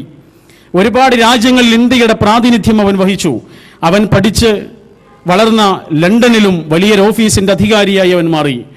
ഒരുപാട് കാലം കഴിഞ്ഞപ്പോൾ നെഹ്റു പറഞ്ഞു, ഇനി മതി, തിരിച്ചു വരണം. അങ്ങനെ അവൻ തിരിച്ചു വന്നു. പിന്നീട് കോൺഗ്രസിൻ്റെ ടിക്കറ്റിൽ അവൻ മത്സരിച്ച് MP ആയി, മന്ത്രിയായി, സഹമന്ത്രിയായി, പിന്നെ മന്ത്രിയായി. ഒരുപാട് പടവുകൾ ചവിട്ടിക്കേറി. കുറേ കാലം കഴിഞ്ഞപ്പോൾ ഇന്ത്യയിലിറങ്ങിയ പത്രങ്ങളിലെല്ലാം ഈ പഴയ കുട്ടൻ്റെ വലിയ ഫോട്ടോയുണ്ട്. ആ ഫോട്ടോയുടെ അടിയിലുണ്ട് KR നാരായണൻ, ഇന്ത്യയുടെ രാഷ്ട്രപതി, പ്രസിഡന്റ് ഓഫ് ഇന്ത്യ. ബാബുവിൻ്റെ വീട്ടിലെ പട്ടിക്കുട്ടിയാകണമെന്ന് ആഗ്രഹിച്ച ഒരു കുട്ടിയുടെ ജീവിത വളർച്ചയുടെ പടവുകളാണിത്. സങ്കടങ്ങളാണ് നമ്മളാക്കുന്നത്. സന്തോഷങ്ങൾ നമുക്കൊന്നും പ്രദാനം ചെയ്യുന്നില്ല. അങ്ങനെയാണെങ്കിൽ അള്ളാഹു റഹ്മാനു റഹീമുമാണ്, അർഹമുർ റാഹിമാണ് എന്നാണ് നമ്മൾ വിശ്വസിക്കുന്നത്, നമ്മൾ ഉറപ്പിക്കുന്നത്. അർഹമുർ റാഹിമാണ് അള്ളാഹു. അർഹമുർ റാഹിം എന്ന് പറഞ്ഞാൽ എന്താ? കാരുണ്യവാന്മാരിൽ വെച്ച് ഏറ്റവും വലിയ കാരുണ്യവാനാണ്. അതാണ് അതിൻ്റെ അർത്ഥം. കാരുണ്യവാനാണ് എന്നല്ല, കാരുണ്യവാന്മാരിൽ വെച്ച് ഏറ്റവും വലിയ കാരുണ്യവാൻ. അങ്ങനെ ഒരു കാരുണ്യവാൻ നമ്മുടെ ജീവിതത്തിൽ തരുന്ന രോഗങ്ങൾ കാരുണ്യത്തിൻ്റെ ഭാഗമാണ്, സങ്കടങ്ങൾ കാരുണ്യത്തിൻ്റെ ഭാഗമാണ്, വേദനകൾ, പ്രതിസന്ധികൾ ഒക്കെ കാരുണ്യത്തിൻ്റെ ഭാഗമാണ് എന്നൊരാൾ തിരിച്ചറിയുമ്പോഴാണ് അയാൾക്ക് അല്ലാഹു റഹ്മാനാണ് എന്ന് കണ്ണിൻ്റെ മുന്നിൽ അയാൾ അനുഭവിക്കുക. രോഗങ്ങളുടെ കാര്യത്തിലാണ് ഏറ്റവും അധികം ഇന്ന് മനുഷ്യർ ഭീതി കാണിക്കുന്നത്. ഇവിടെ ഒരുപാട് പോസ്റ്ററുകൾ കണ്ടു. രോഗങ്ങളുടെ കാര്യത്തിൽ നമ്മൾ ചില കാര്യങ്ങൾ ശ്രദ്ധിച്ചാൽ അതുകൊണ്ടുണ്ടാകുന്ന മെറിറ്റുകളാണ്. അള്ളാഹു നമ്മുടെ ശരീരം സംവിധാനിച്ചിട്ടുള്ളത് അങ്ങനെയാണ്. ശരീരത്തിൻ്റെ ഒരു രോഗത്തെ പ്രതിരോധിക്കാനുള്ള സംവിധാനം ഈ ശരീരത്തിൻ്റെ ഉള്ളിൽ തന്നെ ഉണ്ട്. പലപ്പോഴും ആ സംവിധാനത്തെ തന്നെ നമ്മൾ രോഗങ്ങളായി തെറ്റിദ്ധരിച്ചു. ഒരു ഇമ്മ്യൂൺ സിസ്റ്റം ഉണ്ട്, അതിനെ തന്നെ രോഗമായിട്ട് നമ്മൾ തെറ്റിദ്ധരിച്ചു. ഗർഭിണിയായൊരു സ്ത്രീ ഛർദ്ദിക്കും. ചിലർ പറയും വല്ലാത്ത ഛർദ്ദിയാണ്, ഒരു ഭക്ഷണം കഴിക്കാൻ കഴിയുന്നില്ല എന്ന് പറയും. നമ്മളതിന് രോഗമായിട്ടാണ് കാണുന്നത്. യഥാർത്ഥത്തിൽ അതെന്താണ്? നമ്മുടെ ശരീരത്തിൻ്റെ ഉള്ളിലേക്ക് ഒരു അന്യവസ്തു കയറിക്കൂടിയാൽ അതിനെ ശരീരം പുറന്തള്ളും. അത് ശരീരത്തിൻ്റെ ഒരു ഇമ്മ്യൂൺ സിസ്റ്റത്തിൻ്റെ ഭാഗമാണ്. അങ്ങനെയാണെങ്കിൽ ഈ സ്ത്രീയുടെ ശരീരത്തിൻ്റെ ഉള്ളിലേക്ക് ഒരു അന്യ വസ്തു കയറിക്കൂടിയിട്ടുണ്ട്. അതവരുടെ ഭർത്താവിൻ്റെ ശരീരത്തിൽ നിന്നുള്ള ബീജമാണ്. ആ ബീജത്തെ പുറന്തള്ളുക എന്നുള്ളത് അവരുടെ ശരീരത്തിൻ്റെ ഇമ്മ്യൂൺ സിസ്റ്റമാണ്. അത് പുറന്തള്ളാതിരുന്നാലേ ഈ സ്ത്രീ ഗർഭിണിയാകുള്ളൂ. അതുകൊണ്ട് എന്ത് ചെയ്യണം? ആ ഇമ്മ്യൂൺ സിസ്റ്റത്തെ ദുർബലമാക്കണം. ഇമ്മ്യൂൺ സിസ്റ്റം ഉണ്ടാവരുത്. അതിനെന്ത് വേണം? ഈ സ്ത്രീ ശാരീരികമായി ശോഷിക്കണം, ദുർബലയാകണം. അതിനെന്ത് വേണം? കൂടുതൽ ഭക്ഷണം കഴിക്കരുത്.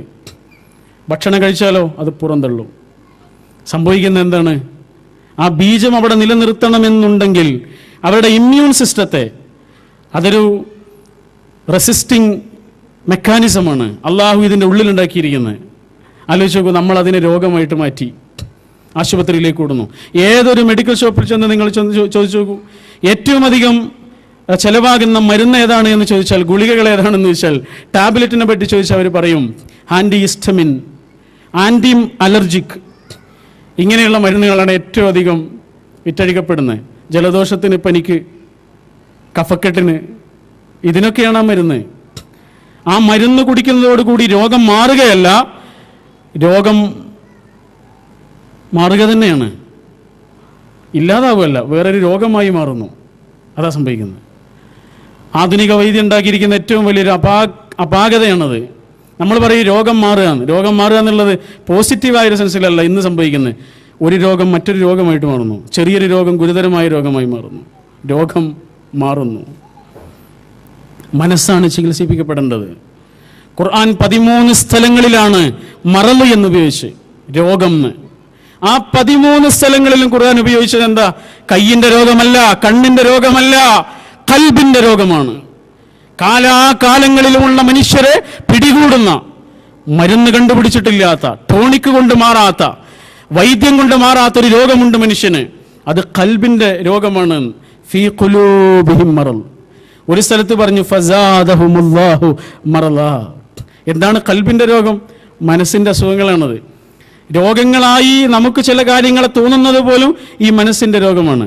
ഇന്ന് സൈക്കോസൊമാറ്റിക് ഡിസീസസ് എന്ന് പറയുന്ന ഒരു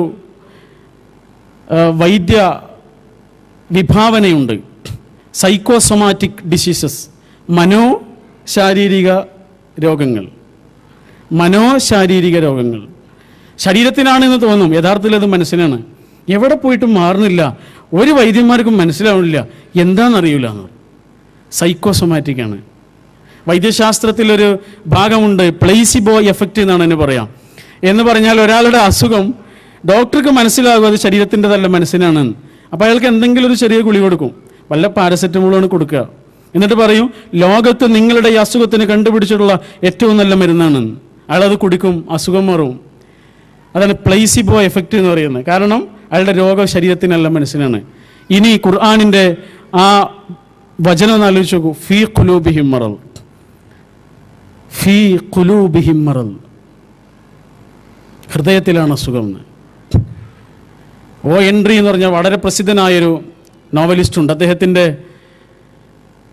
ദി ലാസ്റ്റ് ലീഫ് എന്ന് പറഞ്ഞൊരു കഥയുണ്ട്. ആ കഥയിൽ ന്യൂമോണിയ ബാധിച്ച് കിടക്കുന്ന ഒരു കുട്ടി, ആ കുട്ടി ഇങ്ങനെ പുറത്തേക്ക് നോക്കുമ്പോൾ, ഗുരുതരമായ അസുഖമാണ്, പുറത്തേക്ക് നോക്കുമ്പോൾ ഒരു മരത്തിൽ നിന്ന് കുറേ ഇലകൾ കൊഴിഞ്ഞു പോയിട്ടുണ്ട്, 4-5 ഇലകൾ മാത്രമേ ബാക്കിയുള്ളൂ. അപ്പോൾ അവൾ ആലോചിക്കുകയാണ്, ആ അവസാനത്തെ ഇല കൂടി കൊഴിയുന്നതോടുകൂടി ഞാൻ മരിച്ചു പോകുന്നു. 1-ാമത്തെയും 2-ാമത്തെയും 3-ാമത്തെയും 4-ാമത്തെ ഇലകൾ കൊഴിഞ്ഞു, 5-ാമത്തെ ഇലയാണ് ഇനി നാളെ കൊഴിയാനുള്ളത്. അവൾ തീരുമാനിച്ചു, ഇന്ന് രാത്രി ഞാൻ ഉറങ്ങുന്നത് മരണത്തിലേക്കുള്ള ഉറക്കമായിരിക്കുമെന്ന്. പ്രതീക്ഷ നഷ്ടപ്പെടാൻ അവൾക്ക്. അങ്ങനെ അനുജത്തിയെ വിളിച്ചിട്ട് അവളെല്ലാം പറഞ്ഞു, കാര്യങ്ങളൊക്കെ പറഞ്ഞു, അവളുടെ സ്വപ്നങ്ങളോ കാര്യങ്ങളോ ആഗ്രഹങ്ങളൊക്കെ അവളോട് പറഞ്ഞു. അങ്ങനെ അന്ന് രാത്രി അവൾ ഉറക്കത്തിലേക്ക് കിടക്കുകയാണ്. അവൾക്കറിയാം പിറ്റേന്ന് രാവിലെ അവൾ ഉണരൂലെന്ന്. പക്ഷെ പിറ്റേന്ന് രാവിലെ അവൾ ഉണർന്നു. ഉണർന്നിട്ട് പുറത്തേക്ക് നോക്കുമ്പോൾ ആ ഇല കൊഴിഞ്ഞിട്ടില്ല എന്ന് മാത്രമല്ല, ഉണങ്ങിയിട്ടില്ല എന്ന് മാത്രമല്ല, പച്ച ഇലയായി അവിടെ കിടക്കുന്നത്. അവൾക്ക് വല്ലാത്തൊരു പ്രതീക്ഷയായി. ആ ഇല ഉണങ്ങണം, പിന്നെ അടരണം, അത്രയും കാലം എനിക്ക് ജീവിക്കാലോ എന്ന്. അങ്ങനെ വല്ലാത്തൊരു പ്രതീക്ഷയായി. പക്ഷെ 2 ദിവസം കഴിഞ്ഞിട്ടും 3 ദിവസം കഴിഞ്ഞിട്ടും അത് ഉണങ്ങുന്നില്ല. കുറേ ദിവസം കഴിഞ്ഞിട്ട് ഉണങ്ങുന്നില്ല. പുതിയ ഇലകൾ വന്നു, വസന്തം വന്നു. ആ മരത്തിൽ നിറയെ ഇലകളായി, പൂക്കളായി, മനോഹരിയായ ഒരു മരമായി അത് മാറി. ആ കുട്ടി പിന്നെയും ഇങ്ങനെ ജീവിച്ചു എന്നാണ് ഹെൻറി കഥയിൽ പറയുന്നത്. യഥാർത്ഥത്തിൽ സംഭവിച്ചത്, ആ കുട്ടിയുടെ അനുജത്തി കുട്ടി അവരുടെ വീടിനടുത്തുള്ള ഒരു ആർട്ടിസ്റ്റിനോട്, ചിത്രകാരനോട് ഇതെല്ലാം ചെന്ന് പറയാറുണ്ട്, ജ്യേഷ്ഠത്തിയെക്കുറിച്ച്. ആ ചിത്രകാരൻ ആ മരത്തിൽ കയറിയിട്ട് ഒരു ഇല അവിടെ വരച്ചിട്ടതാണ്. ആ വരച്ചിട്ട ഇലയെ യഥാർത്ഥ ഇലയായി കുട്ടി തെറ്റിദ്ധരിച്ചു. മാത്രമല്ല, ആ ഇല വരയ്ക്കാൻ വേണ്ടി കയറിയ രാത്രി മഞ്ഞുകൊണ്ട് ന്യൂമോണിയ ബാധിച്ച് ഈ ചിത്രകാരൻ മരിച്ചു പോവുകയും ചെയ്തു എന്നാണ്. പ്രതീക്ഷയാണ് ആ കുട്ടിക്ക് ജീവൻ പകർന്നത്. പ്രതീക്ഷയാണ് നമുക്കും ജീവൻ പകർന്നത്. ലവ് മെഡിസിൻ ആൻഡ് മിറാക്കിൾ എന്ന് പറഞ്ഞൊരു വളരെ പ്രസിദ്ധമായൊരു ഗ്രന്ഥമുണ്ട്. അതിൽ 2 തരത്തിലുള്ള ക്യാൻസർ രോഗികളെക്കുറിച്ച് ആ ഗ്രന്ഥകാരൻ പറയുന്നുണ്ട്. ഒരു തരത്തിലുള്ള രോഗികൾക്ക് തീരെ രോഗം ഉണ്ടാവില്ല, ചെറിയ രോഗം ഉണ്ടാവുള്ളൂ, ക്യാൻസർ അധികം സ്പ്രെഡ് ചെയ്തിട്ടുണ്ടാവില്ല. പക്ഷെ അവർ വല്ലാതെ മാനസികമായി തളർന്നു പോകും. വലിയ ഗുരുതരമായ രോഗമാണ് എന്നവർ വിചാരിക്കുന്നു. ഒരു പ്രതീക്ഷയുമില്ലാതെ അവർ സംസാരിക്കും. അങ്ങനെയുള്ള ആളുകൾ പെട്ടെന്ന് കടുത്ത രോഗികളായി മാറുന്നു. എന്നാൽ വേറൊരു വിഭാഗം രോഗികളുണ്ട്, അവർക്ക് നല്ല അസുഖം ഉണ്ടാവും, പക്ഷെ അവർക്ക് നല്ല പ്രതീക്ഷയായിരിക്കും. അങ്ങനെയുള്ള ആളുകൾ കൂടുതൽ കാലം ആരോഗ്യത്തോടു കൂടി ജീവിക്കുന്നു. പ്രതീക്ഷയാണ് നമ്മൾ ജീവിപ്പിക്കുന്നത്. വരാനിരിക്കുന്നൊരു നല്ല കാലത്തെക്കുറിച്ചുള്ള പ്രതീക്ഷ. വന്നതെല്ലാം ആ നല്ല കാലത്തിന് വേണ്ടിയുള്ള ഒരുക്കങ്ങളായിരുന്നു എന്ന പ്രതീക്ഷ. ഒന്ന് യാദൃച്ഛികമായി സംഭവിക്കുന്നില്ല എന്നുള്ളൊരു പ്രതീക്ഷ. നന്മ മാത്രമേ എൻ്റെ ജീവിതത്തിൽ അള്ളാഹു കരുതൂ എന്നൊരു പ്രതീക്ഷ. ആ പ്രതീക്ഷയോടുകൂടി മുന്നേറുമ്പോൾ ഖുർആൻ നമുക്ക് തരുമെന്ന് പറഞ്ഞിട്ടുള്ള, അള്ള തരും എന്ന് പറഞ്ഞിട്ടുള്ള ഒരു വലിയ ഗിഫ്റ്റ് ഉണ്ട്. 12 സ്ഥലങ്ങൾ ഖുർആൻ ആവർത്തിച്ചു പറഞ്ഞൊരു കാര്യമാണത്. ഇനി നമ്മൾ ആലോചിക്കണം, നമ്മൾ ആ പദവിയിലുണ്ടോ എന്ന്. എന്താ അള്ള പറയുന്നത്? വലാ ഖൗഫുൻ അലൈഹിം വലാ ഹും യഹ്സനൂൻ.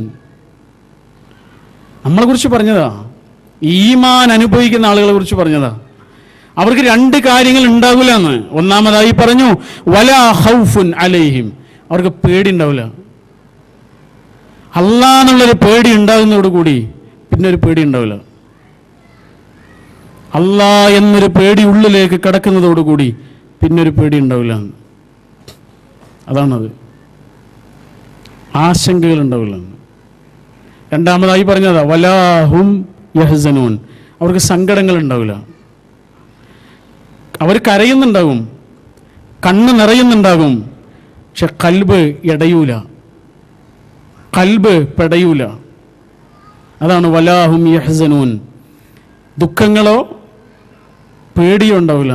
പേടി വരാനിരിക്കുന്ന കാര്യത്തെക്കുറിച്ചും ദുഃഖം കഴിഞ്ഞു പോയ കാര്യത്തെക്കുറിച്ചോ അത് രണ്ടും ഉണ്ടാവില്ല. ശാന്തമായ മനസ്സായിരിക്കും. ഞാൻ അവസാനിപ്പിക്കുന്നു. ഈ ശാന്തമായൊരു മനസ്സിൻ്റെ അവസ്ഥയാണ് ഈമാൻ കൊണ്ട് നമ്മൾ അനുഭവിക്കേണ്ട ഏറ്റവും വലിയ സമ്മാനം. അത് വല്ലാത്തൊരവസ്ഥയാണ്.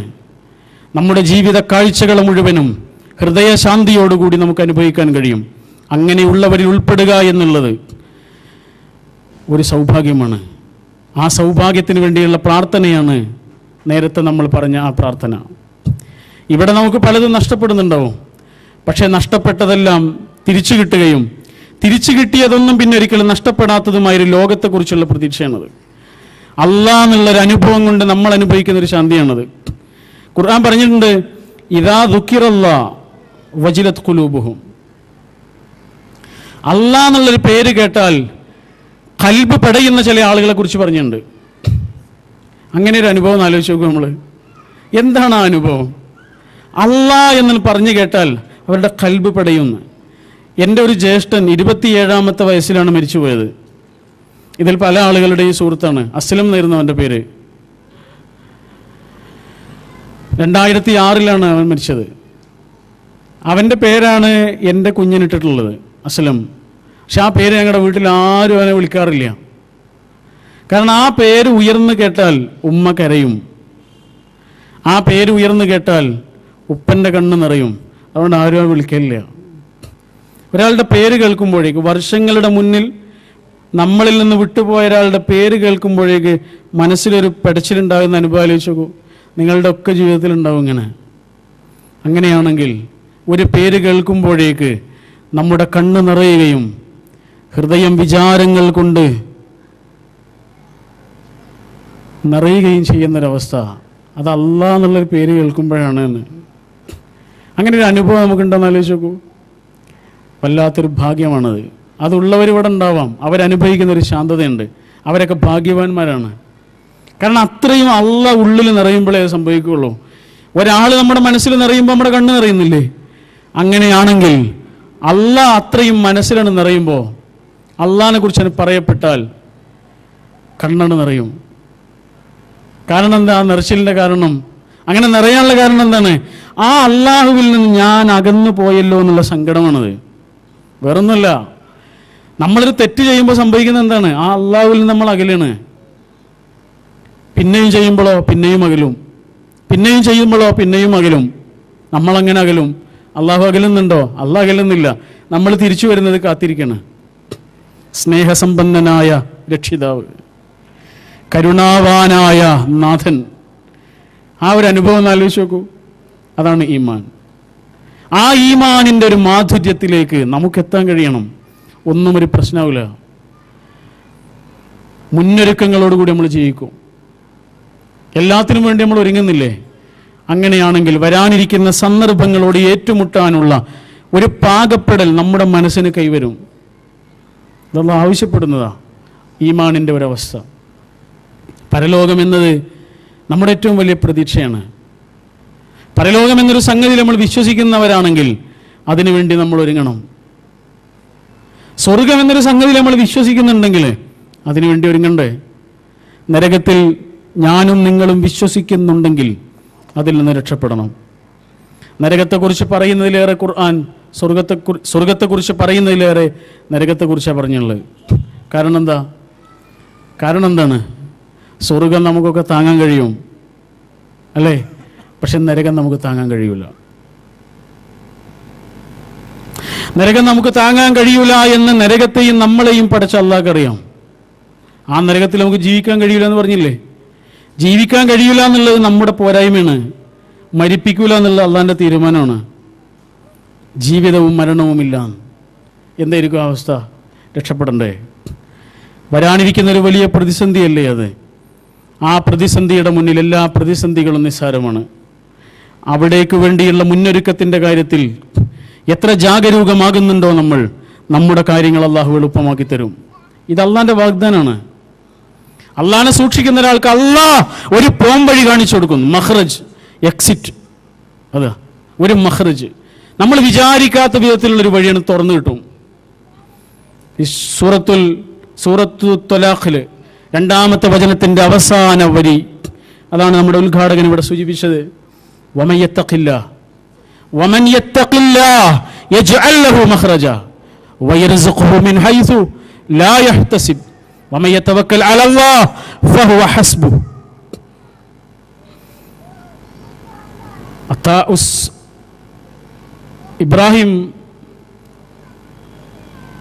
ഇബ്രാഹിം അദ്ദഹബി എന്ന് പറഞ്ഞ വളരെ പ്രസിദ്ധനായൊരു താബഈ പണ്ഡിതനുണ്ടായിരുന്നു. അദ്ദേഹം ഹജ്ജിന് പോകുന്ന സമയത്ത് അദ്ദേഹത്തിൻ്റെ മക്കൾ ചോദിക്കുന്നുണ്ട്, ഉപ്പ നിങ്ങൾ പോയാൽ ഞങ്ങൾ പട്ടിണിയാവൂലേ? അപ്പോൾ ആ കുട്ടികളുടെ കൂട്ടത്തിൽ മൂത്ത ഒരു കുട്ടി പെൺകുട്ടിയാണ്. അവൾ പറഞ്ഞു, എങ്ങനെ പട്ടിണിയാവുക?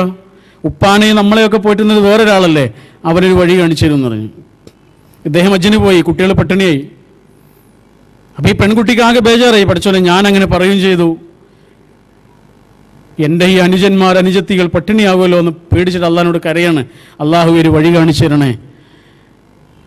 ഉപ്പ പോകുന്ന സമയത്ത് അനുജത്തിമാരെയും അനുജന്മാരെയും ഈ പെൺകുട്ടി ഓർമ്മിപ്പിച്ച വചനമാണ് ആ വചനം. വമൻ യത്തഖില്ലാഹ് യജ്അൽ ലഹു മഖ്റജ. അള്ളാഹു വഴി കാണിച്ചു തരും സൂക്ഷിക്കുന്നവർക്ക്.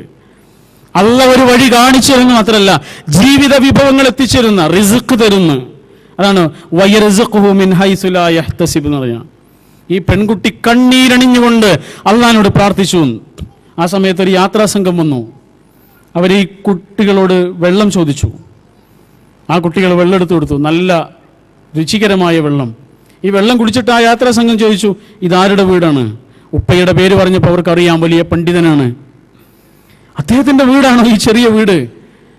എവിടെ പോയി ഉപ്പ ഹജ്ജിന് പോയതാണ്. ഈ കുട്ടികളുടെ എല്ലാം മുഖം വാടി നിൽക്കുന്നു. സങ്കടം മനസ്സിലാക്കിയ ആ യാത്രാ സംഘത്തിലെ ഒരാൾ അയാളുടെ കീശയിൽ നിന്ന് കുറച്ച് പണം എടുത്തിട്ട് ആ മക്കൾക്ക് കൊടുത്തിട്ട് പറഞ്ഞു, എൻ്റെ കൂടെ ഉള്ളവരെല്ലാം ഇങ്ങനെ ചെയ്യും എന്നാണ് ഞാൻ പ്രതീക്ഷിക്കുന്നതെന്ന്. അവിടെയുള്ളവരെല്ലാം അങ്ങനെ ചെയ്തു എന്ന്. ഒരു അസാധാരണത്വം ഇല്ലാത്തൊരു കഥയാണിത്. ഒരസാധാരണത്വമല്ല, സ്വാഭാവികമായൊരു കഥയാണ്. വഴികൾ തുറന്നു തരുമല്ല. ഒന്നല്ലെങ്കിൽ മറ്റൊരു വഴി കാണിച്ചു തരും. ഇതിലേറെ നല്ല വഴികൾ അല്ലാഹു തുറന്നു തരും.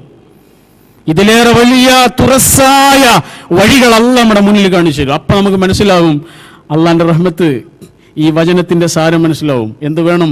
കറക്കളഞ്ഞ ഈമാൻ, സ്വകാര്യവും പരസ്യവുമായ ജീവിത വഴികളെ മുഴുവനും ശുദ്ധീകരിക്കുന്ന ദൃഢമായ അതിശക്തമായ മനസ്സിന്റെ ആഴങ്ങളിലേക്ക് ഇറങ്ങിയ ഈമാനിന്റെ കരുത്ത്, ദൈവബോധത്തിന്റെ ശക്തി, അല്ലാഹ് എന്നൊരു വിചാരം കൊണ്ട് അനുഭവിക്കുന്ന മനഃശാന്തി, അതനുഭവിക്കാൻ നമുക്ക് കഴിയട്ടെ എന്ന് പ്രാർത്ഥിച്ചുകൊണ്ട് ഞാൻ എൻ്റെ വാക്കുകൾ അവസാനിപ്പിക്കുന്നു. ഈ ഒരു സന്ദേശം ഇത്രയധികം ആളുകളിലേക്ക്, ഇതിലേറെ ജനസഹസ്രങ്ങളിലേക്ക് എത്തിക്കുക എന്ന ഉദാത്തമായൊരു പ്രവർത്തനമാണ് ഇസ്ലാഹി സെന്റർ നിർവഹിച്ചുകൊണ്ടിരിക്കുന്നത്. ഒരിക്കലും ചെറുതായിട്ട് കാണാൻ പറ്റാത്ത വലിയ പ്രവർത്തനം. ഇസ്ലാഹി സെന്ററുകൾ ചെയ്യുന്ന ഓരോ പ്രവർത്തനവും അങ്ങനെയാണ്, ഒന്നും നിസ്സാരമല്ല. എൻ്റെ ഒരു സുഹൃത്തുണ്ട്, യാഥാസ്ഥിതിക കുടുംബത്തിൽ ജനിച്ചു വളർന്ന, ഇവിടെ എത്തിയതിനു ശേഷം പ്രസ്ഥാനത്തെക്കുറിച്ചും ആദർശങ്ങളെക്കുറിച്ചൊക്കെ മനസ്സിലാക്കിയ ഒരാളാണ്. അദ്ദേഹം പറയാ, അദ്ദേഹത്തിൻ്റെ ഭാര്യയും ഇതുപോലെ ഒരു യാഥാസ്ഥിതിക കുടുംബമാണ്. ഭാര്യയെ കൊണ്ടുവന്നു ജുബൈലിലേക്ക്. 2 മാസമാണ് ആ ഭാര്യ ഇവിടെ ജീവിച്ചത്. 4 ക്ലാസ്സുകളിലാണ് അവർ പങ്കെടുത്തത്, 4 ഖുർആൻ ക്ലാസ്സുകളിൽ. അപ്പോഴേക്ക് അവർക്ക് മഞ്ഞപ്പിത്തം പോലെ അസുഖം വന്ന് നാട്ടിലേക്ക് തിരിച്ചുപോയി. അത് പിന്നെ ക്യാൻസറാണ് എന്ന് തിരിച്ചറിഞ്ഞു, അവർ മരിച്ചുപോവുകയും ചെയ്തു. അള്ളാഹു അവരെ അനുഗ്രഹിക്കുമാറാകട്ടെ. ഇത് പറയുന്നത് എന്തിനാണെന്നറിയാം? അദ്ദേഹം പറയണേ, അസുഖം പിടിച്ച് കിടക്കുന്ന സമയത്ത് അവരുടെ അടുത്തേക്ക് കുറച്ച് കുടുംബത്തിലുള്ള ആളുകൾ വന്നിട്ടൊരു വെള്ളം കൊടുത്തു എന്ന്. തിരുകേശം മുക്കിയ വെള്ളം. ഇത് റസൂലിന്റെ മുടി മുക്കിയ വെള്ളമാണ് മോളെ, ഇത് കൊടുക്ക്, എൻ്റെ അസുഖം ഭേദപ്പെടുമെന്ന് പറഞ്ഞപ്പോൾ അവൾ പറഞ്ഞത്രേ, ഈ വെള്ളം കുടിച്ചിട്ട് എൻ്റെ അസുഖം മാറണമെന്ന് ഞാൻ ആഗ്രഹിക്കുന്നില്ല. വളരെ യാഥാസ്ഥിതികമായൊരു കുടുംബ പശ്ചാത്തലത്തിൽ നിന്ന് വന്ന് വെറും 4 ക്ലാസുകൾ കൊണ്ട് ആദർശത്തിൻ്റെ ഔന്നത്യം പ്രഖ്യാപിച്ച ഒരു പെൺകുട്ടിയുടെ ചരിത്രമാണിത്. ഒരു പ്രവർത്തനവും നിസ്സാരമല്ല. വെളിച്ചമാണിത്. വെളിച്ചമാണ് സത്യം. ഇരുട്ട് എന്ന് പറഞ്ഞൊരു സാധനമേ ഇല്ല. വെളിച്ചമില്ലാതാകുമ്പോൾ ഇരുട്ട് എന്ന് നമ്മൾ പറയാണ്. ഇരുട്ടില്ല, വെളിച്ചമേ ഉള്ളൂ. വെളിച്ചം വരുന്നതോടുകൂടി ഇരുട്ടില്ലാതാകുന്നു. ഈ വെളിച്ചമാണ് നമ്മൾ പ്രസരിപ്പിക്കുന്നത്. ഈ വചനങ്ങൾ കേൾക്കുന്ന ഓരോ സഹോദരനും സഹോദരിയും അറിയട്ടെ, നമ്മുടെ ഉത്തരവാദിത്തമാണിത്, ചുമലിലുള്ള ഉത്തരവാദിത്തം. അള്ളാഹുവിൻ്റെ ഈ വെളിച്ചം മറ്റുള്ളവർക്ക് കൊടുക്കുക എന്നുള്ളത്, നമ്മുടെ മക്കളെ പോറ്റുക എന്നുള്ളത് നമ്മുടെ ഉത്തരവാദിത്തമല്ലേ? അങ്ങനെയെങ്കിൽ അതുപോലെയുള്ള ഉത്തരവാദിത്തമാണ് അള്ളാഹുവിൻ്റെ മാർഗത്തിലുള്ള ദഅവത്ത്. ഈ ജിദ്ദയിൽ, ദമാമിൽ, ജുബൈലിൽ, റിയാദിൽ കുറച്ചു കാലം നമ്മൾ ജീവിക്കണം എന്നത് നമ്മുടെ തീരുമാനമല്ല, അള്ളാഹിൻ്റെ തീരുമാനമാണ്. എന്താണ് ആ തീരുമാനത്തിൻ്റെ കാരണം? നമ്മുടെ മഈശത്ത് ഉണ്ടാക്കുക എന്നുള്ളത് മാത്രമല്ല, നമ്മുടെ മക്കൾക്ക് ഭക്ഷണം കൊടുക്കുക എന്നുള്ളത് മാത്രമല്ല, അള്ളാഹ്ക്ക് ചില ഉത്തരവാദിത്തങ്ങളുണ്ട്, അള്ളാഹ്ക്ക് ചില മോഹങ്ങളുണ്ട്. നമ്മൾ ഒരു 10 കൊല്ലം 20 കൊല്ലം ഇവിടെ കഴിയണമെന്നുള്ള അള്ളാഹുവിൻ്റെ തീരുമാനത്തിൻ്റെ പിന്നിൽ ചില ഉദ്ദേശങ്ങളുണ്ട്. അത് നമ്മുടെ റിസ്ക് തേടുക എന്നുള്ളത് മാത്രമാകുന്നുണ്ടെങ്കിൽ നമുക്കത് മനസ്സിലായിട്ടില്ല എന്നാണ്. ഏറ്റവും വലിയ ഉത്തരവാദിത്തങ്ങളിലൊന്നാണ് ദഅവത്ത്. ഇവിടെ കിട്ടുന്നൊരവസരം ഉണ്ടല്ലോ, നാട്ടിലത് കിട്ടൂല. നമ്മുടെ നാടിനടുത്ത് ഗൾഫിൽ ഒരുപാട് കാലം ജീവിച്ചിട്ട് വലിയ രോഗബാധിതനായിട്ട് വന്ന ഒരാളുണ്ട്. അദ്ദേഹത്തെ കാണാൻ വേണ്ടിയൊക്കെ ചെന്നപ്പോൾ അദ്ദേഹം കൈ ഇങ്ങനെ പിടിച്ചിട്ട് പറഞ്ഞതാ. അദ്ദേഹം പറഞ്ഞു, കുറേ കാലം അവിടെ ജീവിച്ചു, ഇവിടെ ഉള്ളതിനേക്കാൾ അവസരങ്ങളുണ്ടായിരുന്നു അവിടെ. പക്ഷെ ഞാൻ എൻ്റെ കുട്ടികൾ, എൻ്റെ കുടുംബം, എൻ്റെ വാഹനം, എൻ്റെ വീട്, എൻ്റെ മതിൽ, എൻ്റെ ജോലി, ഇതല്ലാതൊരു ചിന്ത എൻ്റെ മനസ്സിലില്ലായിരുന്നു. ഇപ്പം എനിക്ക് മനസ്സിലായി വേറെയും ചില കാര്യങ്ങളൊക്കെ എനിക്ക് ചെയ്യേണ്ടിയിരുന്നു എന്ന്. പക്ഷെ അപ്പോഴേക്ക് എൻ്റെ സമയം കഴിഞ്ഞു പോയി. അള്ളാഹു അങ്ങനെ പറയുന്നവരിൽ ഉൾപ്പെടാത്തവരാക്കി നമുക്ക് ബർക്കത്തുള്ളൊരു ജീവിതവും ഉത്തരവാദിത്തങ്ങൾ മനസ്സിലാക്കുന്ന ഒരു മനസ്സും ബാധ്യതകളുടെ വിസ്തൃതിയെക്കുറിച്ചുള്ള ആലോചനയും കരുത്തുള്ള ഒരു ഹൃദയവും നൽകി അനുഗ്രഹിക്കുമാറാവട്ടെ. ചെയ്തു പോയിട്ടുള്ള പാപങ്ങളിൽ നിന്ന്, പാളിച്ചകളിൽ നിന്ന് ദയാലുവായ രക്ഷിതാവെ ഞങ്ങളെ നീ കരകയറ്റിയിടണമേ.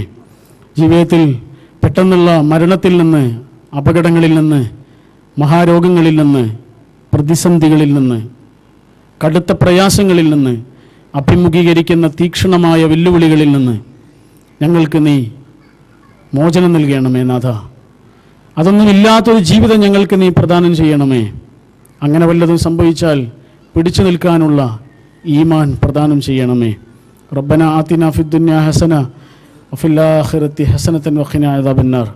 അല്ലാഹുമ്മ സ്വല്ലി വസല്ലിം അലാ നബിയിക മുഹമ്മദിൻ വ ആലിഹി വ അസ്ഹാബിഹി വസല്ലം. അസ്സലാമു അലൈക്കും വറഹ്മത്തുള്ളാഹി.